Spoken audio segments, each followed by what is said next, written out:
Flip phones are gimmicky, let's be honest. You can find this phone for under $500, but the same can be said for the similarly sized Samsung S21 Plus. The only main difference is that this one, well, closes. Hello everyone, this is Matt from Real World Review, and today I will show you socials as well as why the Samsung Z Flip3 is perfect, but weird at the same time. Let's get started. Let's get over the one-word question that asks so much. Why? Why choose this one over the Flip 4, or why choose a flip phone in general? Well, without going into too much detail, I'll just let you know that the Flip 4 has a shiny frame, while the Flip 3 has a matte frame. The glass is also matte on most or all colors now, whereas the Flip 3 had it on just the white one, as far as I know.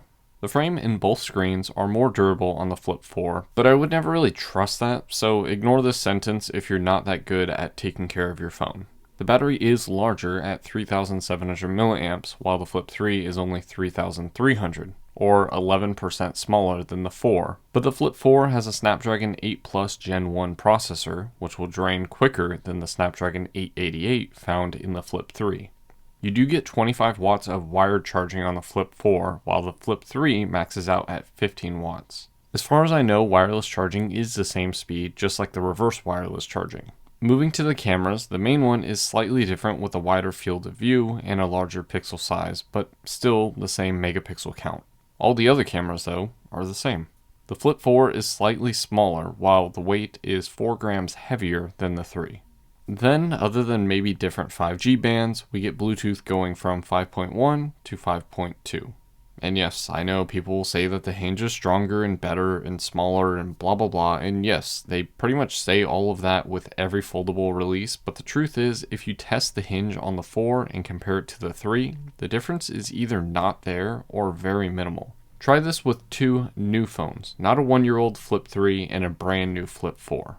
The cover screen widgets are not new either, though I can admit that they probably added more with software over the last year. I assume that they will do this with the video wallpaper on the cover screen, seeing that that option is grayed out right now. And even then, we're at about word 375 in this category explaining the phone differences, and I'm kind of reaching the end. Ultimately, a different frame with a very similar look, better battery, charging, and processor, and different software that will eventually come to the Flip 3. To me, that doesn't even make it come close to being worth the upgrade. But this also makes me wonder why even have flip phones in the first place. Well, when you fold it, you can kind of use it like an old school camcorder. Attempt to have two squares to watch video and maybe scroll on a browser. Of course, that video will have those widescreen lines. It does make a cool kickstand / tripod for video, but definitely not the best if you need that video in landscape. Using the main cameras as your front camera is nice and definitely easier to do when compared to the folds. Then you have the folding aspect as kind of like a fidget device, and honestly, I do that sometimes. But after all that, you have to open up the phone to answer a call. You have to open it up to respond to a text. You can't really watch videos on this, and there's not really much else you can do on that outer screen, so you just open the phone. But after that situation, you wonder why you even bought a flip phone in the first place. You open it up to a normal phone and use it like that. Sure, it's half the height of an S21 Plus when closed, but now it's also twice the thickness when it is closed. I normally carry 2 phones, but now it feels like I'm carrying 3 phones when I have this in my pocket. But I do also experience that with the fold. This would actually be kind of cool if you had like a mini phone for DeX, but this phone doesn't support DeX. I never use it, so I'm not really complaining, it's just, why? I've always felt that the Flip is pointless, while the Fold is a form factor that you should want. Honestly, if they designed the outside like the Razr, then this might actually work a little bit better.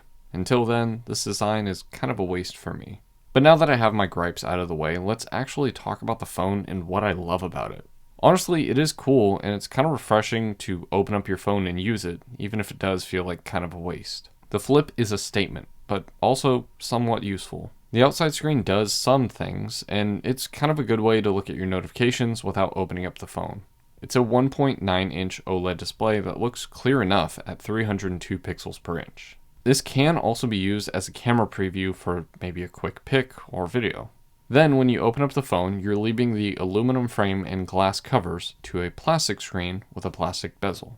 There's glass in the screen, but you'll never touch it, even if you do take off the screen protector. This is a 6.7-inch 1080p by 2640 OLED display as well, with a pixel density of 425 pixels per inch and a refresh rate of 120 Hz. This was so amazing when it came out that Samsung kept this on the Flip 4. It looks good enough even at that original $1,000 price point, and even better at the current used prices. Just make sure the screen isn't scratched up if the screen protector has been removed, because that's kind of easy to do. You get all the good features though, like the always on display, double tap to wake and sleep, and edge panels and lighting for some reason.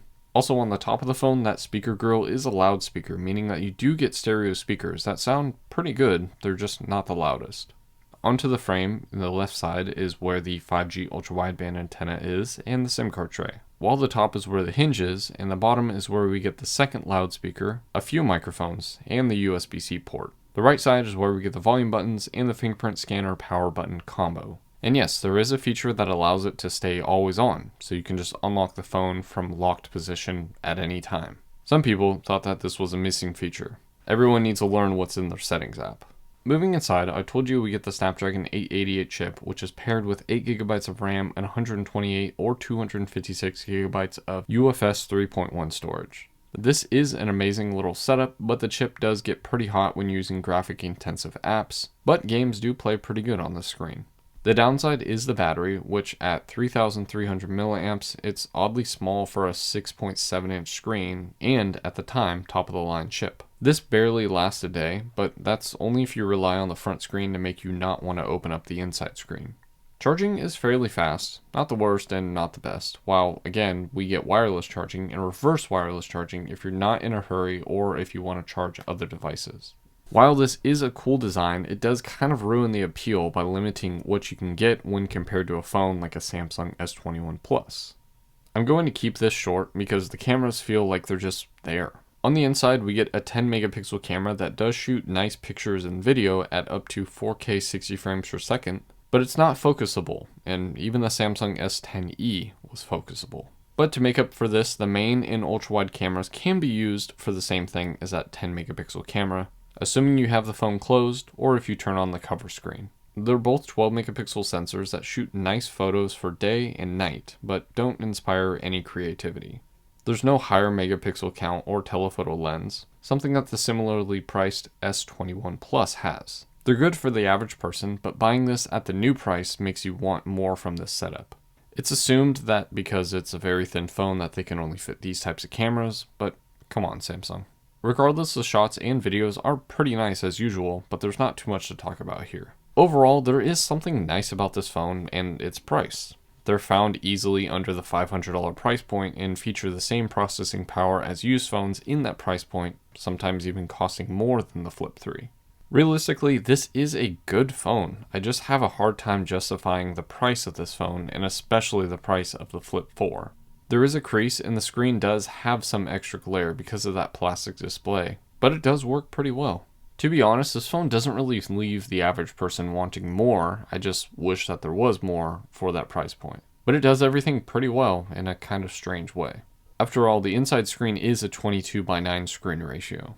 But moving forward, I think Samsung should ironically copy the Razr when they make the Flip 5. And that's my review of the Samsung Galaxy Flip 3, the flip phone that shouldn't need to. But what do you think? Is there actually a good reason to get a phone like this besides the micro split screen setup? Let me know in the comments and socials, and as always, thanks for watching.